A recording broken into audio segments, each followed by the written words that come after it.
What's up guys, my name is Ryan. In the last few years I've been exploring our incredible world and I want to share with you my favorite places, so here's my Earth Top 100.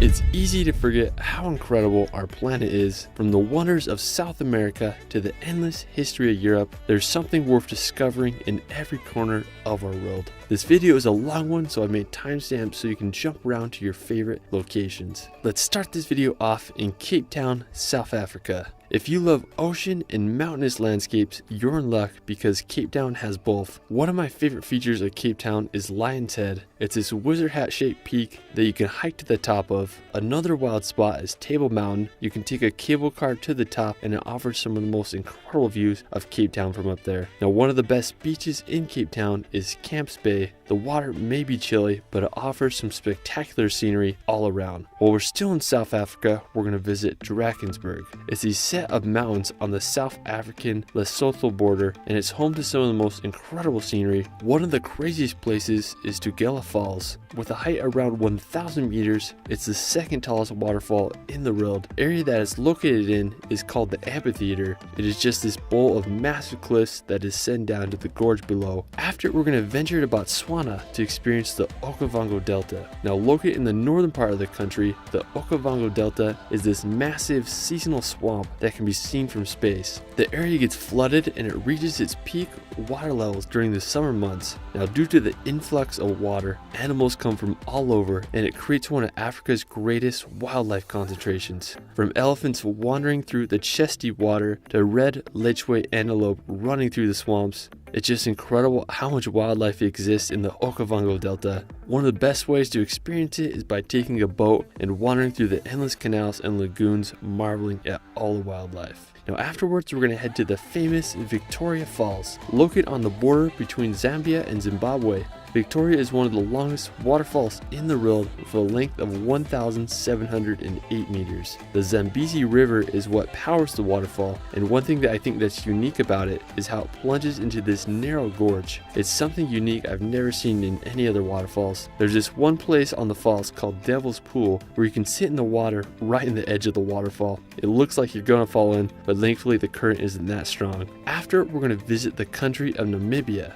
Located on the Atlantic coast above South Africa. Now, when people think of Namibia, the Namib Desert probably comes to mind. It's full of massive orange sand dunes and those orc antelope. Now, one of my favorite places in the Namib Desert is Deadvlei. It's this clay pan surrounded by massive dunes, and what makes it so unique is that there's these trees that died 600 years ago because water stopped coming into the area and they are frozen in time. After, we're going to visit Tanzania. I think Tanzania is one of the most incredible countries in Africa. From the safari to Mount Kilimanjaro, there's just so much to see. If you like tropical vibes, you can visit Zanzibar. It's this island archipelago located just off the coast of Tanzania. It's home to white sand beaches and a phenomenal coastline. Another one of my favorite places in Tanzania is the Serengeti. When it comes to the African safari, the Serengeti is one of the best places to witness Africa's wildlife. It's home to the Great Migration, which is when the wildebeest make a circular loop around the Serengeti into Kenya's Masai Mara every year. Now, the crowning feature of Tanzania and Africa in general is Mount Kilimanjaro. It's the tallest place in Africa and also the highest freestanding mountain in the world with an elevation of 5,895 meters.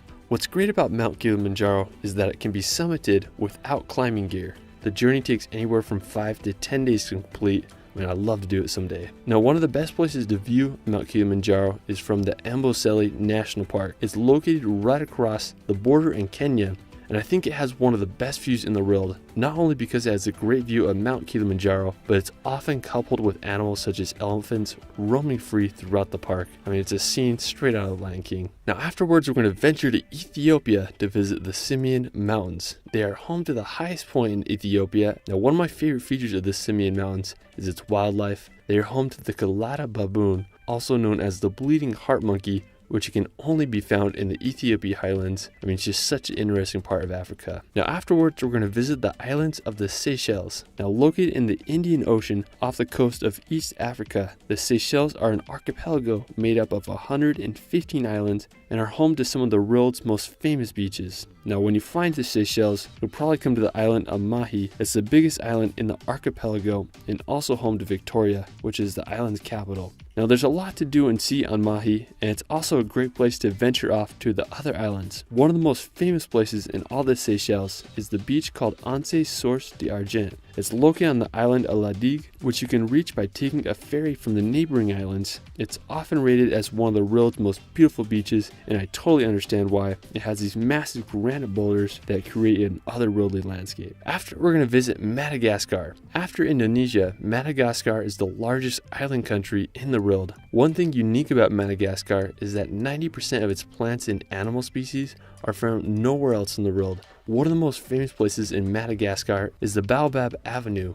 It's this dirt street lined with Grandidier's baobab trees, which are over 30 meters tall and almost 3,000 years old. Another destination to visit in Africa is the island of Réunion. Located in the Indian Ocean, Réunion is a French territory with some of the most incredible terrain. It's a volcanic island and totally reminds me of Hawaii. One of the most striking features of the island is the volcano called Piton de la Fournaise. It's currently one of the most active volcanoes in the world, with its most recent eruption in 2020. Réunion just has some of the most insane scenery. After, we're going to visit the nearby island of Mauritius. Unlike Réunion, Mauritius is its own country. It's an incredibly beautiful island with impressive mountain peaks and landscapes. Probably the most well-known feature of Mauritius is its underwater waterfall. While it isn't actually a waterfall, it creates an illusion of one and can best be seen from the air. Now, after, we're going to head up to Egypt to visit the pyramids of Giza. As one of the ancient wonders of the world, I think the pyramids of Giza are some of the most baffling and intriguing structures on Earth. To think that thousands of years ago, millions of massive stone blocks were used to build one of the largest structures on Earth, it's just hard to comprehend. Now, the pyramids are full of mystery,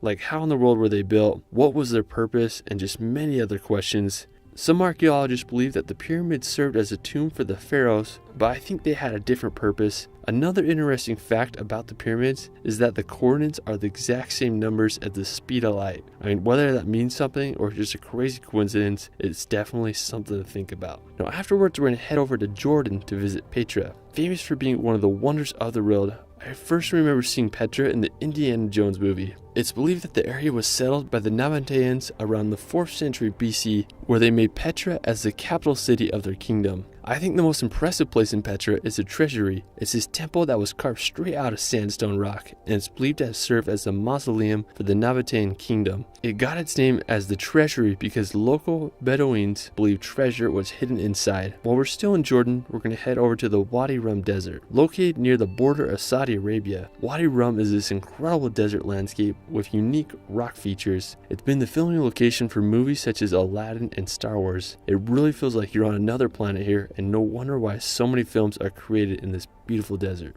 Now, afterwards, we're going to head over to Saudi Arabia. Located in the Middle East, Saudi Arabia was a rather mysterious country until it opened its borders to tourists in 2019. The largest and capital city of Saudi Arabia is Riyadh. It's a major financial hub and full of fascinating skyscrapers. Now, one of the most interesting places in Saudi is called Al Ula. It's located in the northwestern part of the country, and it's home to some fascinating rock formations and ancient tombs. The area was founded back in the 6th century, and it's just full of so much history. After, we're going to head over to the UAE to visit Dubai. Now, Dubai is one of the wildest places I've ever been. It's basically what happens when a city has a blank slate and limitless budget to make some of the craziest buildings and structures in the world. It's home to the Burj Khalifa, which is the world's tallest building at 830 meters high. When I was there, I went to the top 124th floor, and afterwards I went down to watch this spectacular Dubai fountain show. It was such a cool experience, and I just had a great time walking around and enjoying the light show on the Burj Khalifa. One cool thing I did while I was in Dubai was I went on a desert safari. We went out to the middle of the desert and got in some cars and rode on the dunes. It was a little sketch, but I had a good time watching the sunset and experiencing the crazy deserts of the UAE. After, we're going to head over to the Himalayas to visit Nepal. Now, nicknamed the roof of the world, Nepal is home to 8 mountains that are over 8,000 meters high, including the world's tallest peak, Mount Everest. If you do visit Nepal, you'll probably fly into the capital city of Kathmandu. It's a bustling place surrounded by the Himalayan mountains, famous for its temples and monasteries. Now, one thing I want to do someday is hike to Everest Base Camp. You can start by flying into the sketchy Lukla Airport and then take about 2 weeks to make the round trip journey. Base Camp is up at an elevation of 17,600 feet. I mean, Nepal is such an incredible country, and I hope you all can visit. After, we're going to visit the country of Pakistan. I think Pakistan is one of the most underrated countries in Asia. It has a vast array of landscapes, but my favorite feature of Pakistan is its mountains. They are absolutely unbelievable, and after Nepal, they are home to the tallest mountains in the world. One of the most intriguing places in Pakistan for me is Fairy Meadows. It's this beautiful base camp that you need to take this sketchy road to get to. It's shadowed over by Nanga Parbat, which is the 9th tallest mountain in the world at 8,125 meters, and the overall scenery here is just mind-blowing with the glacier and everything. I mean, Pakistan's mountains truly are on another level. After, we're going to visit the country of Sri Lanka. Located right below India, Sri Lanka is an island country full of lush landscapes and intriguing destinations.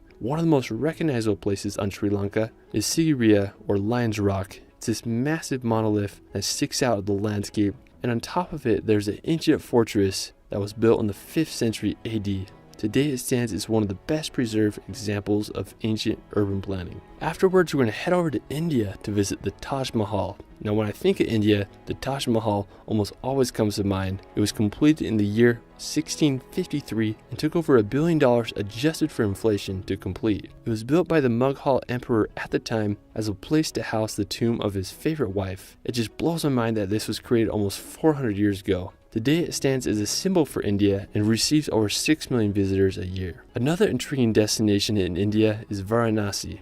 Located on the Ganges River, Varanasi is one of the most religious and sacred sites in India, as it serves as a central place for many traditions in the Hindu religion. It's one of the oldest continually inhabited cities, dating back almost 4,000 years. I mean, the history and culture here is just on another level. Truly is an incredible place to experience. After, we're going to visit Ladakh. Located on the borders of Pakistan and Tibet, Ladakh is one of the highest regions in India, as it's nestled in some of the biggest mountains in the world. Now, there's a lot of beautiful monasteries and sites to see, and the landscapes up there are just so interesting. It's also one of the best places to see snow leopards. Now, another scenic place in Ladakh is the Pangong Lake. 1/3 of it is India and the other part is in China. It's the highest saltwater lake in the world with an elevation of 4,350 meters. The color of the lake is this dark blue color that's such a contrast between the red, arid mountains. After, we're going to visit the country of the Maldives. Now, when people imagine paradise, the Maldives might come to mind. Located in the Indian Ocean, the Maldives is a country made up of 1,192 islands. It's famous for its white sand beaches, resorts, and crystal clear waters.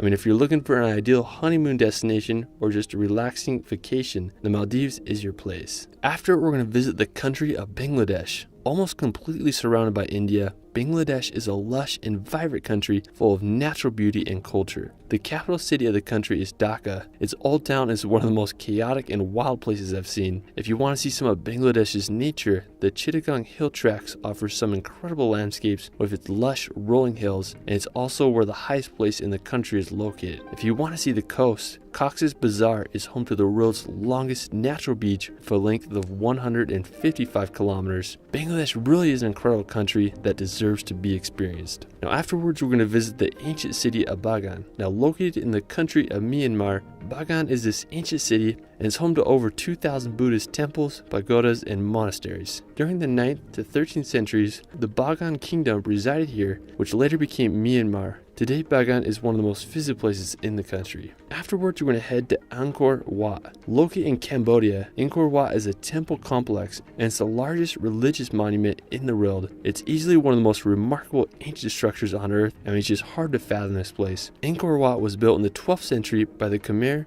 Empire, and it took 28 years to construct and was first used as a Hindu temple dedicated to the god Vishnu. But towards the end of this century, Angkor Wat was used to worship Buddhism. Today, it's one of the most renowned and visited religious sites in the world, and I totally understand why. Now, afterwards, we're going to visit Vietnam to visit the Ban Giac waterfalls. Now, located in the northern part of Vietnam, straddling the Chinese border, Ban Giac is the biggest waterfall in Southeast Asia. I mean, the scenery here is just absolutely insane, with the iconic Karst Mountains in the background. You can take a boat ride to get up close to the waterfall. I mean, this place is just freaking magical.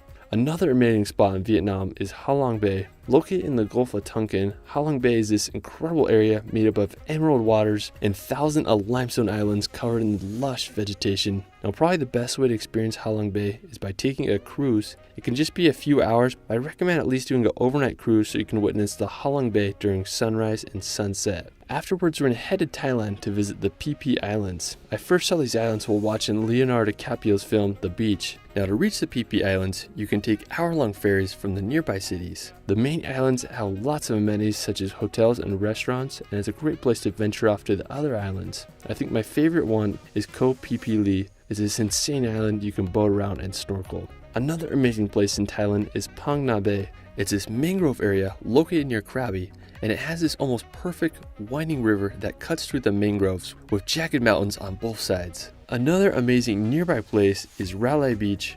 It's located just outside of Krabi, and you can arrive by boat. There's just these massive rocks that overlook the beach, and it's a perfect place to watch the sunset. Afterwards, we're going to head to the mainland of Thailand to visit Khao Sok National Park. This place is just really interesting. It's this massive lake, and even though it was created as a result of a dam, the landscapes here are otherworldly. There's limestone mountains and rainforest vegetation home to animals such as the Asian elephant and tigers. If you can, I recommend staying here more than one day. You can spend the night on one of the lake's floating houses and just go hiking or boating throughout the park. After, we're going to head to the Philippines to visit Palawan. Now, when I think of the Philippines, the landscapes of Palawan come to mind. Jagged limestone islands, crystal clear waters, and phenomenal landscapes everywhere you look. I think one of the best places in Palawan is El Nido. There's just so many little islands and places to venture off to. I mean, it truly is paradise here. Another nearby place is Coron. It has very similar landscapes to El Nido, but I'd say it's better for island tours and snorkeling. I mean, both are phenomenal travel destinations.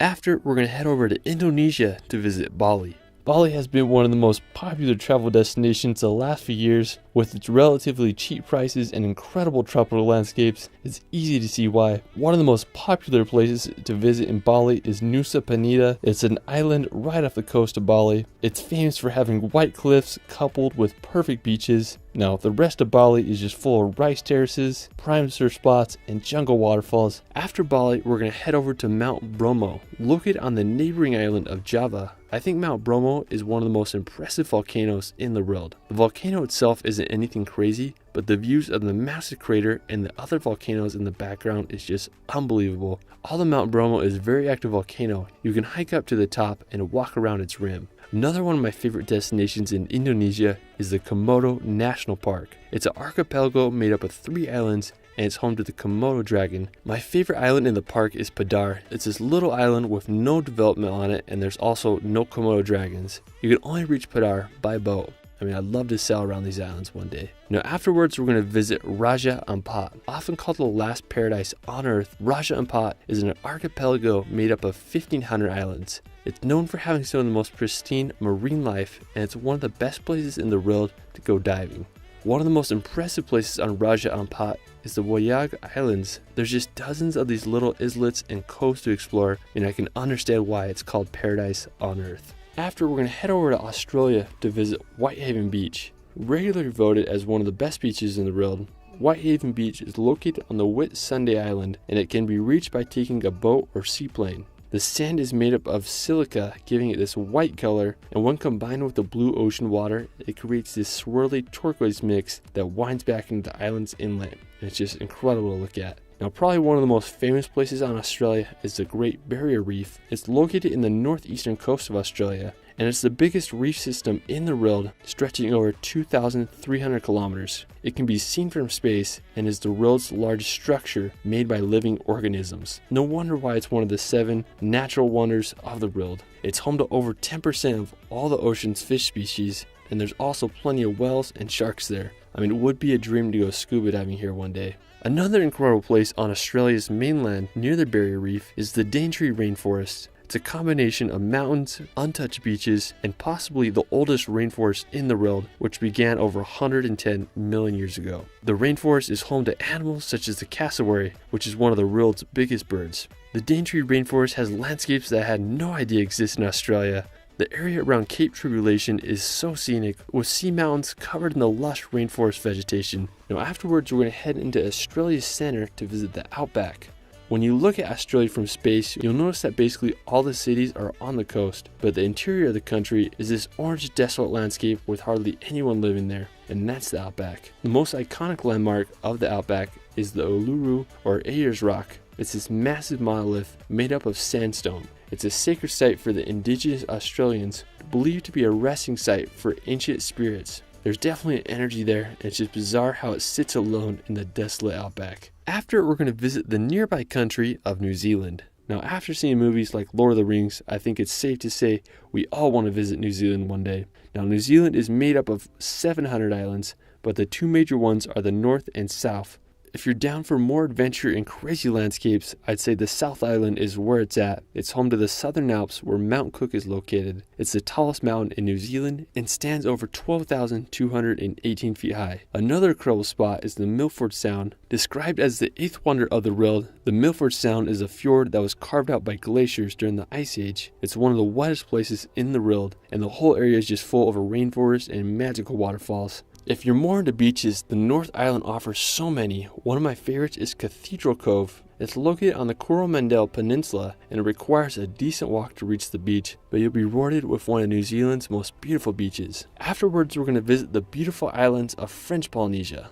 Located in the South Pacific, French Polynesia is made up of over 100 islands. One of the most stunning islands is Bora Bora. I mean, look at this place. It doesn't even look real. Just how the islets and coral reef protect the island and crystal clear lagoon just blows my mind. It couldn't be more perfect. If you got some money to blow, you can stay at one of the ocean bungalows that are built right above the water. The center of the island is a dormant volcano called Mount Otemanu, and it stands at an impressive 727 meters tall. Another one of my favorite islands in French Polynesia is Moorea. This place is just insanely beautiful. Similar to Bora Bora, the whole island of Moorea is surrounded by a protective coral reef, and the mountains here are just stunning. Another cool thing about Moorea and French Polynesia in general is it's one of the best places to see the humpback whales who come here during the late summer and early fall months. While we're still in the South Pacific, we're going to visit Rarotonga. As the largest of the Cook Islands, Rarotonga is home to 13,000 people. Now, similar to French Polynesia, Rarotonga has some impressive mountains and a coral reef that protects this little island. There's also this really cool rock formation called the Needle that is a fun hike to go on. Afterwards, we're going to visit the Isle of Pines. Located just off of New Caledonia, the Isle of Pines is this really peculiar island. I mean, when I imagine a tropical paradise, I certainly don't think of pine trees, but the Isle of Pines sure is an exception. To reach the island, you can come by plane or ferry. Now, while you're there, you can explore the crystal clear lagoons, accompanied with white sand and endless pine trees. I mean, just such a unique and beautiful little island. After, we're going to head to the Caribbean to visit St. Lucia. Of all the Caribbean islands, I think St. Lucia is one of the most impressive. My favorite features of St. Lucia is its pitons, which are these jagged mountains that come straight out of the ocean. I mean, I could totally imagine Jack Sparrow sailing his ship with this as his backdrop. Right above St. Lucia is the island of Martinique. It's a French territory, and it sure is beautiful. It has everything from historical towns to beaches perfect for surfing. The highest point on the island is Mount Pelée with an elevation of 1,397 meters. Right below the volcano is this town of St. Pierre. It was founded back in 1635 and was known as the Paris of the Caribbean. In 1902, Mount Pelée erupted and the whole town was sadly destroyed. Thankfully today, it's been restored, and I just love the backdrop it has with the coast and Mount Pelée. Another one of my favorite places in the Caribbean is Guadeloupe. It's a set of 12 islands, and like Martinique, it's a French overseas region. One of the most beautiful places on Guadeloupe is Terre de Haut. It's this little commune that you can reach by ferry from the neighboring island. Once you reach it, there's this fortification called Fort Napoleon, and it was built in the 18th century, and the views of the bay you get up there are just phenomenal. Now afterwards, we're going to head over to Central America to experience Belize. Belize is one of my all-time favorite countries. I may be a little biased because I lived there for over a year. It's one of the most colorful and diverse places I've ever been. It's home to the second largest coral reef system in the world, and it's home to animals, crystal clear waters, and ancient ruins. One of my favorite places in Belize is this ruin called Sunantinich. It's one of Belize's most impressive and easily accessible ruins. The Nantinich translates to Sculpture of the Lady. Another one of Belize's most iconic sites is the Great Blue Hole. I mean, when you think of Belize, this is what you'll probably think of. It's over 1,000 feet wide and 400 feet deep. Truly one of the most unique locations on Earth. After, we're going to head over to Guatemala to visit Tikal. Located in the rainforest of northern Guatemala, Tikal is one of the most incredible archaeological sites in the world. The area was first inhabited around the 6th century BC, but Tikal really began to flourish between the years 200 to 850 AD as it served as the capital of one of the most powerful ancient Mayan kingdoms. At its peak, there was about 60,000 Mayans in Tikal and the surrounding area. I would love to go back in time and see what it was like to live back then. Around the end of the 9th century, Tikal's population plummeted, possibly due to overpopulation and lack of food. Today, it's an incredible place to visit. I love walking around and marveling at all the temples. Afterwards, we're going to head over to Mexico to visit the pyramids of Teotihuacan. Located about an hour and a half outside of Mexico City, Teotihuacan is one of the most impressive archaeological sites in all of Mexico. It's believed to have been established around 100 BC and grew to be one of the largest cities in the world at its time, with an estimated population of 125,000 people. My favorite place there is the Pyramid of the Sun. It was constructed around 200 AD and it's one of the largest structures in Mesoamerica. The Pyramid of the Moon is another impressive pyramid there. I just love how it's lined up with the Avenue of the Dead with the Cerro Gordo mountain as its backdrop. After, we're going to head to Venezuela to witness Angel Falls. Known as the tallest waterfall in the world with a height of 979 meters. Now, special thanks to my buddy Ellis Van Jason for sharing his FPV footage from here and many other parts of this video. He ventured into the depths of the Venezuelan jungle for 2 weeks to get some of the world's most incredible footage of this waterfall. It's seriously jaw-dropping. I'll link his video of his Venezuelan adventure in the description below so you can check it out for yourself. Now, to reach Angel Falls, it's not an easy journey. You'll fly into this town of Canema, and from there you'll take a day boat trip up the river to reach the falls. While it's not an easy journey to get there, the falls are more than worth it. Now, while we're still on the topic of waterfalls, the world's tallest single drop waterfall is in the neighboring country of Guyana. It's called Kater Falls and has a height of 226 meters. You can reach the falls by flying into a small airport. I just love the remoteness of this place. There's literally nothing around besides the powerful waterfall. Afterwards, we're going to head over to Brazil to visit Lençóis Maranhenses. Located in the northeastern part of the country, Lençóis Maranhenses is one of the most unique landscapes in South America. It's these almost endless array of sand dunes that fill up with these Caribbean blue lagoons during the rainy season. You may recognize this landscape from the Planet Vormir in the Avengers movie. Afterwards, we're going to visit Rio de Janeiro. I was lucky enough to visit Rio de Janeiro a few years ago, and I have to say it's one of the most wild and vibrant cities I've ever visited. It's home to beautiful beaches and gigantic granite mountains. One of the most famous places in Rio de Janeiro is the Christ the Redeemer. It's this massive statue that's over 38 meters tall and sits on top of this stone pinnacle overlooking all of Rio de Janeiro. When I was there, it was absolutely packed with people, but I still had a great time walking around and marveling at this iconic location. Another one of my favorite places in Rio was Ipanema Beach. Before visiting Brazil, this is what I imagined Rio to be like, and Ipanema Beach didn't let me down. Rio de Janeiro is just a vibe all around. After, we're going to visit Iguazu Falls. I think after Angel Falls, Iguazu is one of the most recognizable waterfalls in all of South America. It's located right on the Brazilian and Argentina border, and it's the most powerful waterfall system in the world. At its peak, Iguazu can have up to 300 waterfalls. The most recognizable feature of Iguazu Falls is the Devil's Throat. It's this horseshoe-shaped chasm where a majority of the water goes. After, we're going to venture down to Patagonia. Located in both bottom halves of Chile and Argentina, Patagonia is easily one of the most beautiful regions in the world. It has fjords like Norway, sounds like New Zealand, and the mountains are comparable to the Alps. Now, one of the most famous places in Patagonia is Torres del Paine. It's located on the Chilean side. Torres del Paine is a national park home to animals such as guanacos and pumas, and it's named after its iconic 3 granite towers. Another one of the most well-known places in Patagonia is Fitzroy. It's this mountain range located on the Argentinian side. I think it's possibly one of the most beautiful mountains in the world. There's several glacial lakes and viewpoints to marvel this mountain range from. The area is just spectacular. After, we're going to head over to Easter Island, also known as Rapa Nui. Easter Island is located over 3,000 kilometers off the coast of Chile, making it one of the most remote islands in the world. It's believed that the island was settled around the year 1200 by Polynesians who sailed from French Polynesia. What makes the island so mysterious and famous is its moai statues. There are over 900 moai on the island,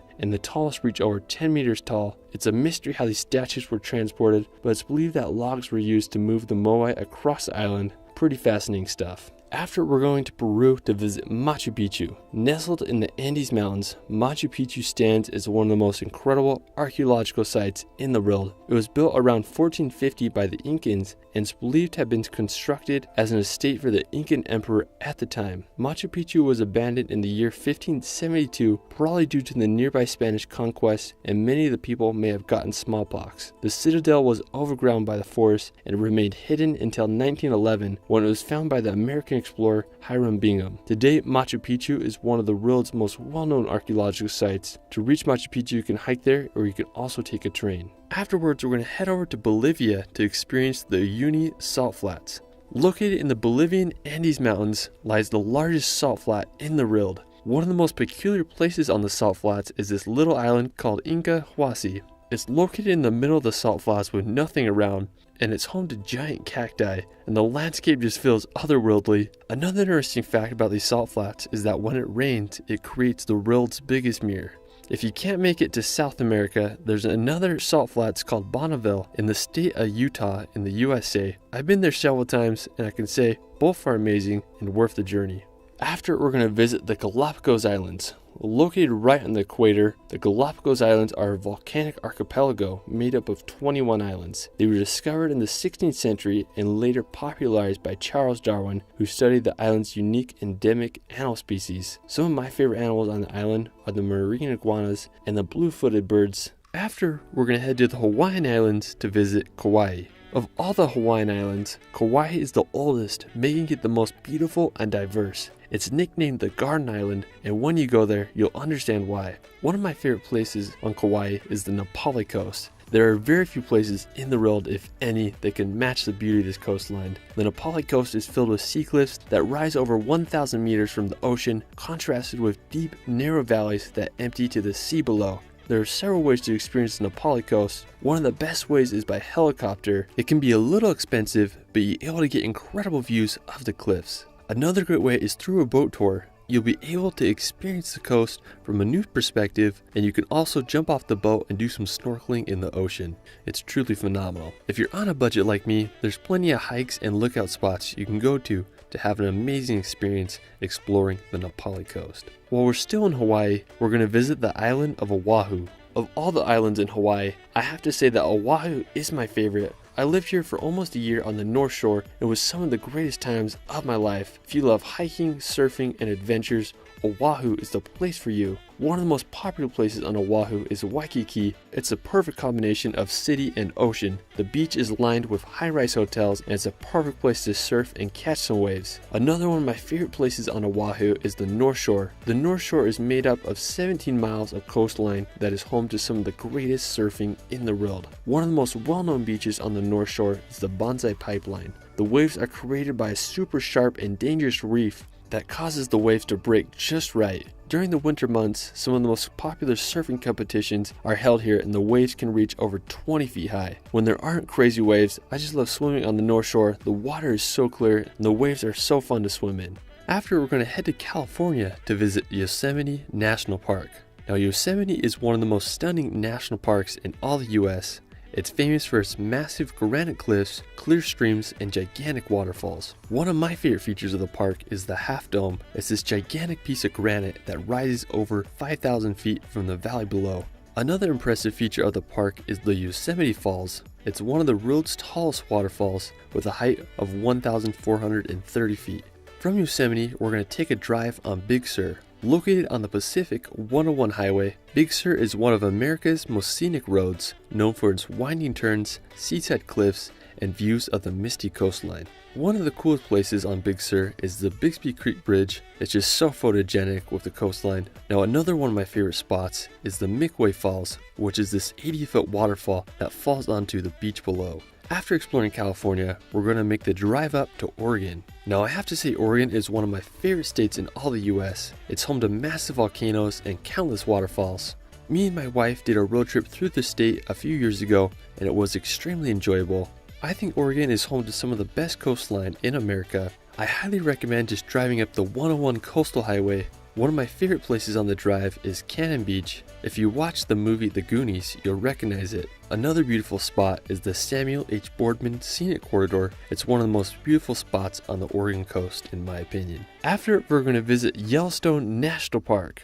Located in Wyoming, Yellowstone is one of the USA's most visited national parks. Now, one of the most famous places in Yellowstone is the Grand Prismatic Spring. It's the third largest hot spring in the world with a depth of 160 feet, and from above it displays a remarkable rainbow color. You can walk on the platforms around the spring, but you'll get the best view by taking the short hike up to the Grand Prismatic Spring overlook. Another iconic spot in the park is Old Faithful. It's one of the world's most famous geysers because of its reliability. It erupts around every 90 minutes and the boiling water can reach 185 feet high. Afterwards, we're going to visit the American Southwest. Composed of states such as Utah and Arizona, I think the Southwest is one of the most beautiful places in the USA. It has some of the world's most unique rock formations and some of America's best national parks. One of my favorite places in the Southwest is Moab. Located in Utah, Moab is a hub for adventure and exploration.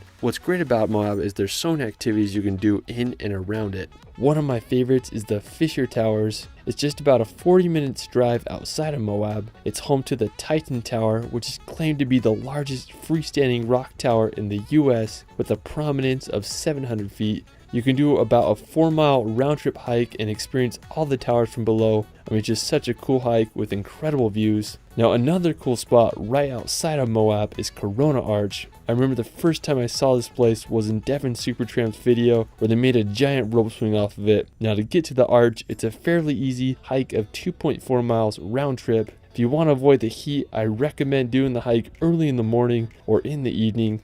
I mean, it's just such a beautiful arch. When you stand under it, you realize how huge it is. One of the most famous places in the American Southwest is the Grand Canyon. Known as one of the 7 natural wonders of the world, it's a 1 mile deep, 277 mile long gorge that has been carved and sculpted by the Colorado River. The Grand Canyon is home to endless activities and forms of exploration. Nearly 5.5 million people come to visit this canyon every year, and it's easy to see why. After, we're going to head up to Alaska. Now, when you think of untamed wilderness, Alaska is it. It's a land full of some of the world's biggest mountains and glaciers. I mean, when I look at the landscapes here, they're just so vast and untouched. One of the most wild places in Alaska is the Aleutian Islands. I think this may be one of the most incredible destinations in all the US. Located in the Bering Sea, the Aleutian Islands are made up of 300 islands. The largest settlement on the islands is Unalaska, with about 4,000 residents. There's an airport there and a decent amount of infrastructure considering the remoteness of the island. The landscapes here remind me of Iceland with its volcanic terrain and just harsh seas. The islands are also full of history. During World War II, Japan landed and occupied 2 of the Aleutian Islands,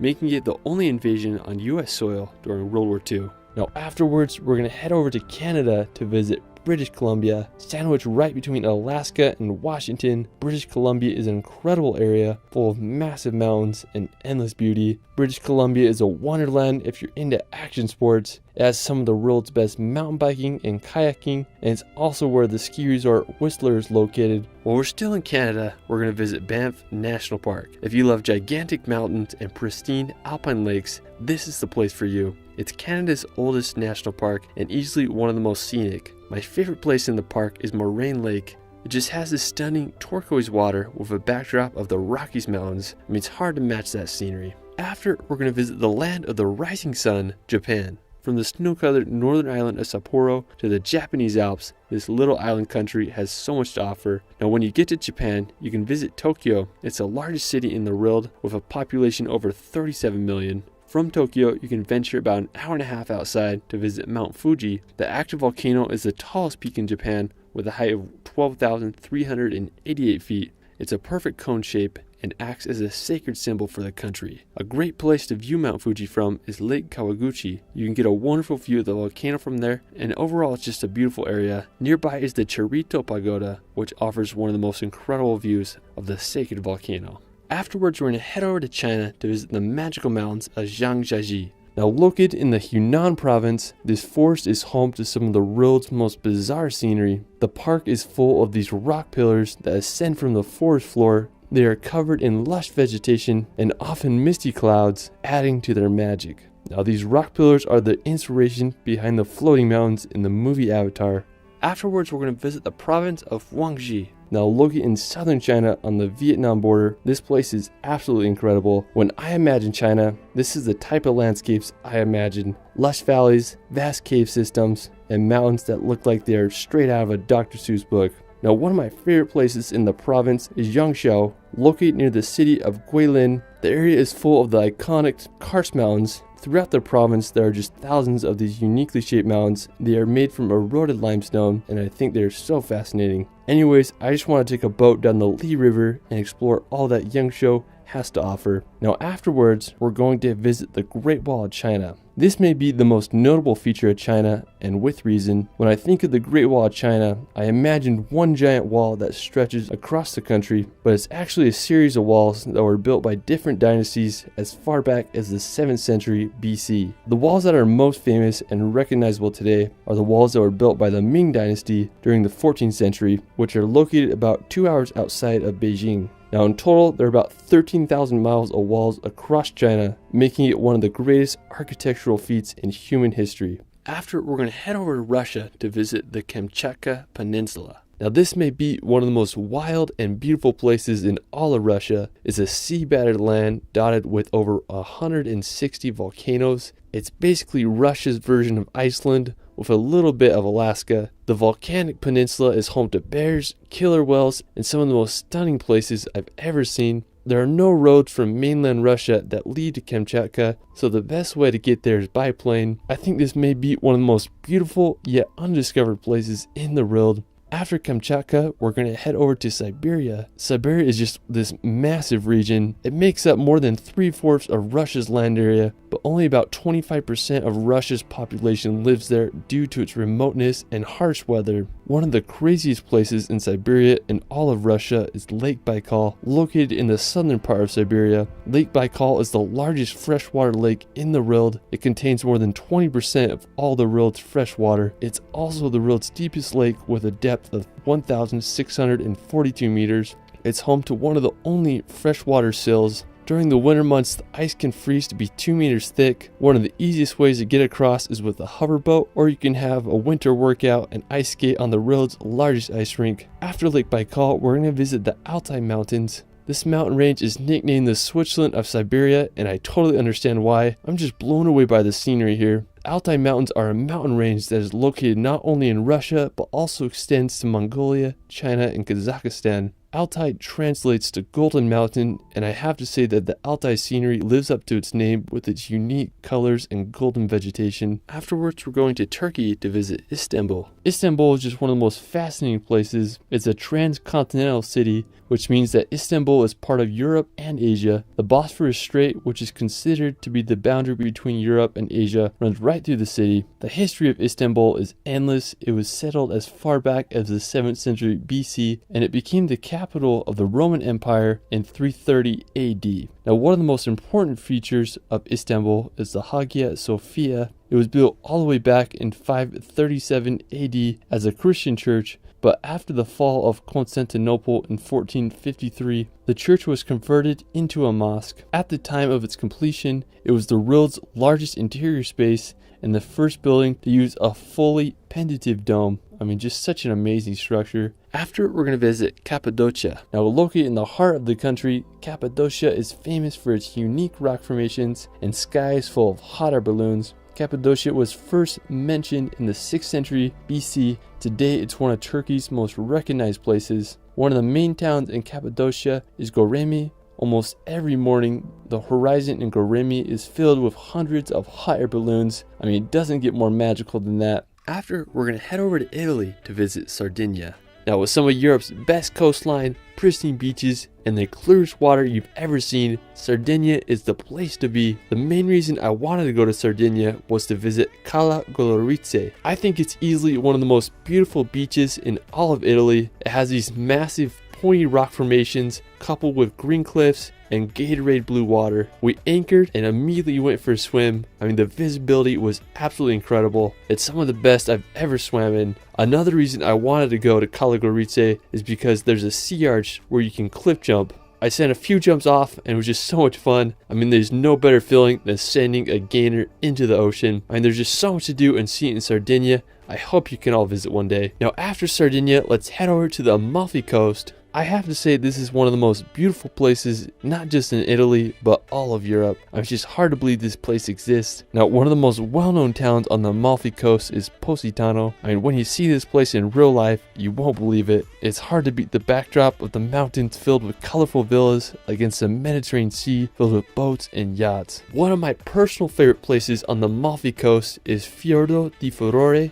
This is easily one of the most scenic beaches I've ever been to. It's located in this little fjord complemented with an incredible arch bridge. I mean, it's a paradise for cliff jumping.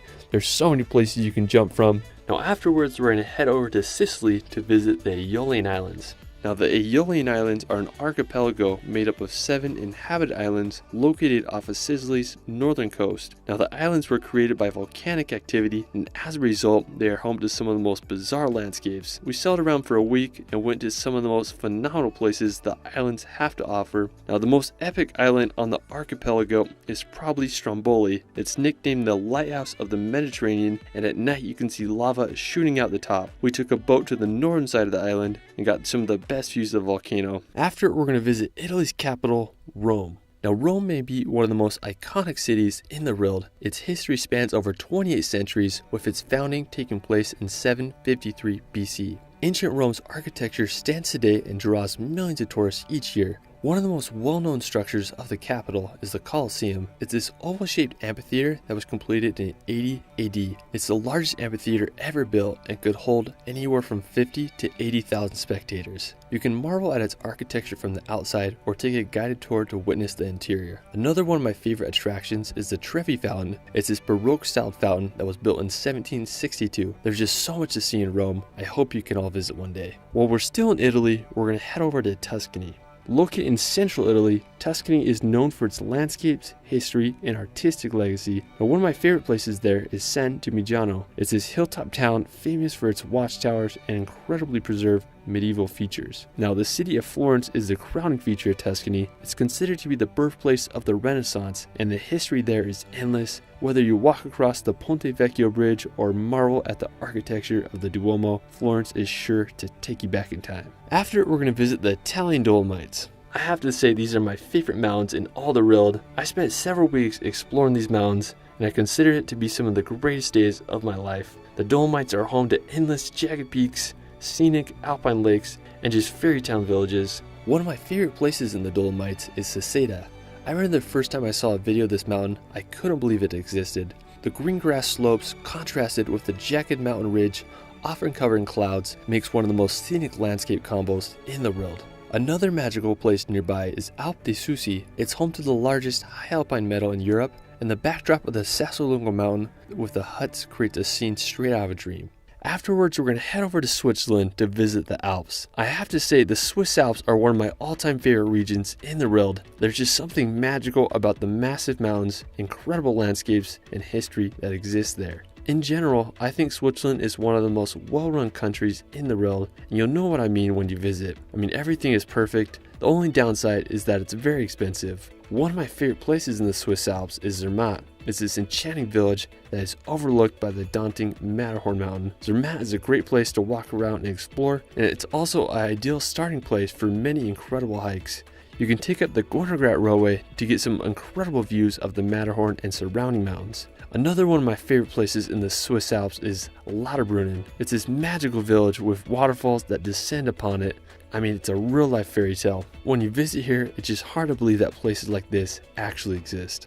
Afterwards, we're going to head over to Portugal to visit Madeira. Located in the Atlantic Ocean off the coast of Africa, Madeira is often called the Hawaii of Europe, and after visiting it, I totally understand why. My favorite place on Madeira is Pico do Arriero. It's one of the tallest points on the island, and since you're so high up, you'll often be in or above the clouds. Now, the hiking there is exquisite, the trails are so well maintained, and you get some of the most phenomenal views, and you don't even need to hike that far. I was blown away by the dramatic peaks and unique reddish and orange colors of the rock. I mean, if you're up for adventure in 2023, you gotta give Madeira a visit. While we're still in the Atlantic, we're going to visit Portugal's archipelago of the Azores. Now, the Azores are a group of 9 islands like none other. They remind me of a hybrid of New Zealand and Hawaii with rolling pastures and green scenery. I mean, it's basically the Garden of Eden in real life. The largest island on the Azores is São Miguel. One of the most stunning places on the island is Lagoa das Sete Cidades. It's a twin lake situated in the crater of a volcano. One lake is green while the other is blue. Now, another one of my favorite islands on the Azores is Pico. It's home to the highest point in all of Portugal called Mount Pico. It's a stratovolcano that reaches 2,351 meters high and last erupted in 1720. I just can't believe how huge it is. I mean, it's just hard to beat the scenery of this volcanic archipelago. After, we're going to head over to Spain to visit possibly my favorite island in the world, Mallorca. When you think of a Mediterranean paradise, this is it. Mallorca is home to crystal clear water, windy roads, and some of the world's best cliff jumping spots. When I started solo traveling, this is one of the first places I went, so it will forever have a special place in my heart. One of my favorite places in Mallorca is Cala Farquez. You're just going to be blown away by the beauty of this place. It literally has everything from sandy beaches to prime cliff jumping spots. When I was there, I did one of my biggest cliff jumps ever and jumped off a massive 60-foot arch. It was terrifying, but it's became one of my all-time favorite travel memories. After, we're going to head up to Ireland to visit the dramatic Skellig Islands. Located off the coast of Southern Ireland, the Skelligs are a set of 2 islands that are easily one of the most epic locations. The only way to reach the islands is by boat. We left from the town of Portmagee, and it took us about an hour to reach the Great Skellig. We got off the boat, and I was just so freaking stoked. We just started walking up the island's path until we reached the stairs that lead up to the top to the monasteries. Now, the history of the island is just absolutely fascinating. The monastic settlement dates back to the 6th century, where the monks of St. Fionnan lived simple lives on this isolated island. They built these beehive huts completely out of stone. They were precisely designed to make sure no water could get into them. Now, it's believed there were about 12 monks that lived here at a time. In the 13th century, the monks left the island for mainland Ireland, and since then, Skellig has become a place for pilgrimage. All in all, the Skellig Islands were one of the coolest places I've ever been, and I couldn't recommend them enough. Afterwards, we're going to venture to Scotland to visit the Isle of Skye. This is one of my favorite places, not just in Scotland, but the world. You literally feel like you're in a fairy tale when you visit. I was lucky enough to go here a few summers ago, and it was one of the most memorable weeks of my life. One of the most impressive places on the Isle of Skye is the Old Man of Storr.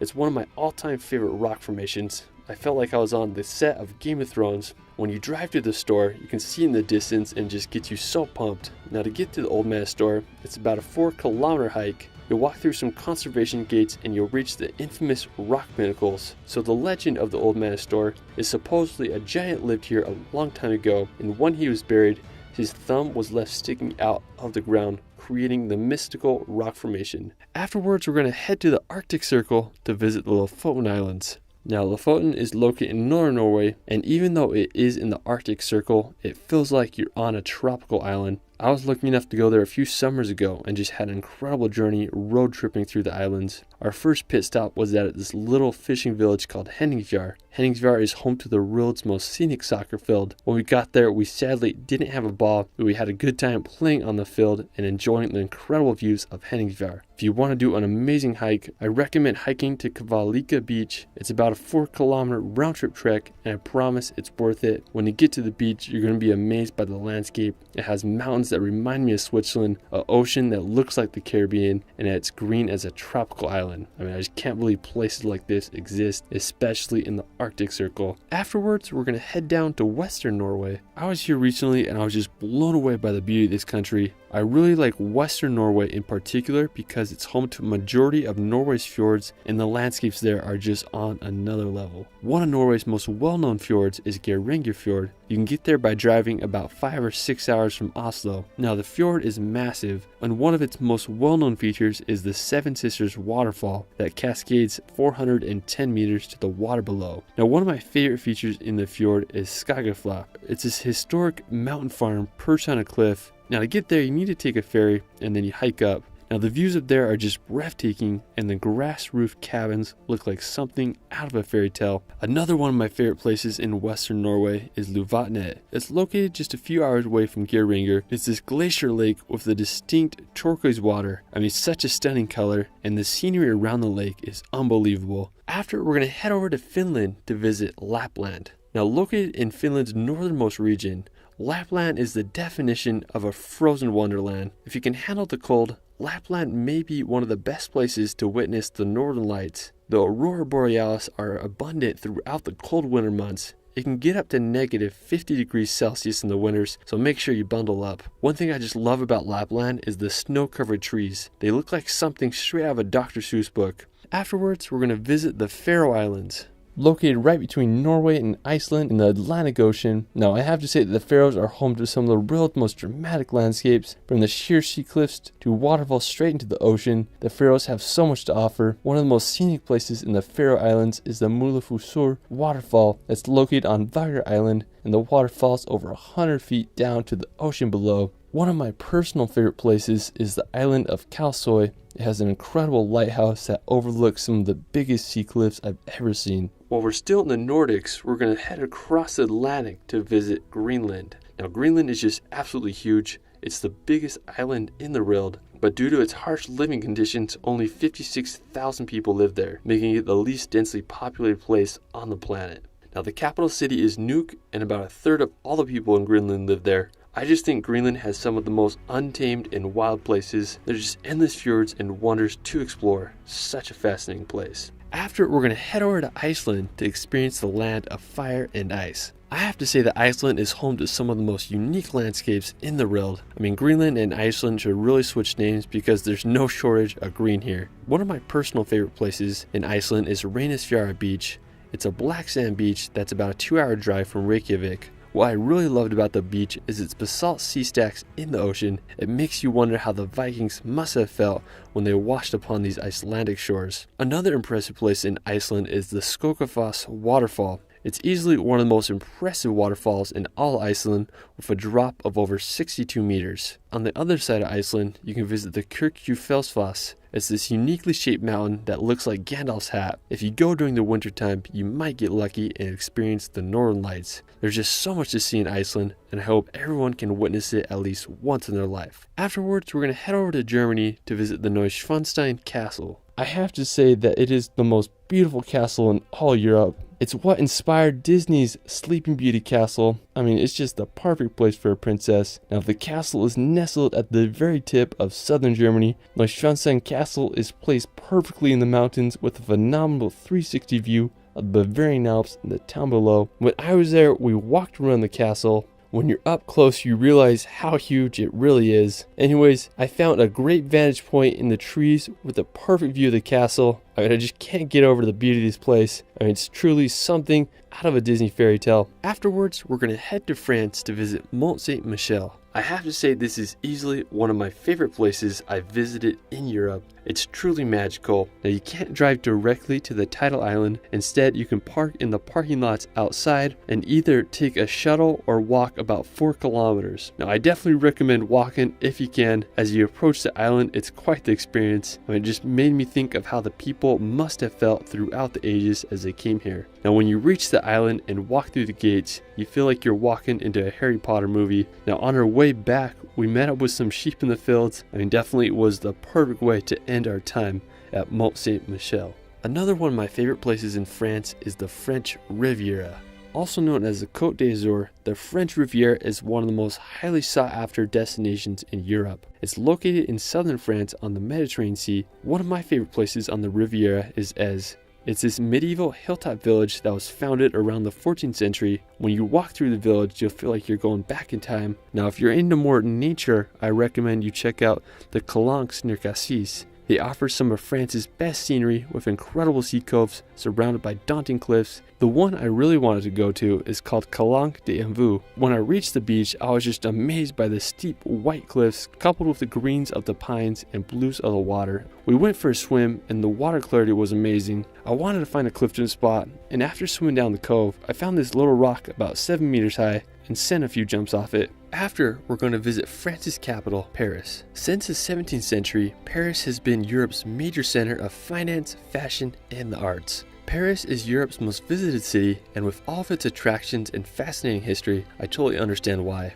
The most recognizable attraction is the Eiffel Tower. It was built in 1889. The Eiffel Tower is 324 meters high, which made it the tallest man-made structure in the world at the time. Another popular attraction is the Louvre Museum. It's the world's largest art museum, and it's home to Da Vinci's Mona Lisa. You can also take a drive around the Arc de Triomphe or walk the grounds of the Palace of Versailles. There's just so much to do in this grand city. After, we're going to head to Greece to visit the medieval monasteries of Meteora. Located in the central part of the country, Meteora is home to 6 monasteries built upon nearly inaccessible rock pillars. During the 14th century, monks were facing attacks from Turkish raiders, so they needed a place where they could worship in safety. They decided to start building these monasteries upon the rocks. These places of worship were perfect for the monks because the only way to reach them was by climbing long ladders that would be drawn up whenever the monks felt threatened. The monasteries became a place of refuge, and over 20 monasteries were built during the 14th century. I was lucky enough to go here a few years ago, and when I got there, I was just amazed by the architecture of these monasteries. They were perched right on the cliff edge, and you would just wonder how people could have built these during medieval times.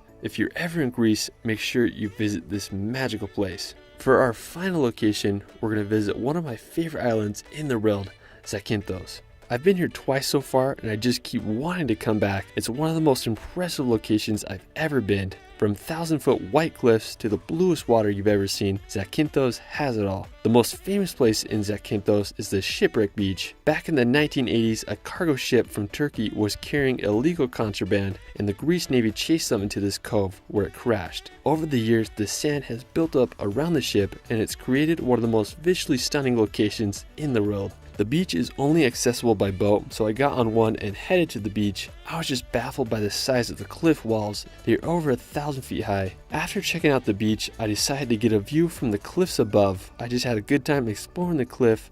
There's no other sight like it. I waited to see the sunset, and the view was just as impressive. I was amazed how the ocean water turned into this milky blue color, while the setting sun turned the cliffs to an orange hue. It'll be a sunset I'll remember for the rest of my life. Well, that is it for my Earth Top 100. There's still so many places to include, so I'll have to make a part 2. Let me know where your favorite place is in the comments below. I also started a second channel where I make hour-long films to bring some peace and nature in your life. I did a video on the wonders of the world that I think you'll enjoy. You can find me on Instagram and TikTok at shirley.films. It's Ryan, and we will see you later.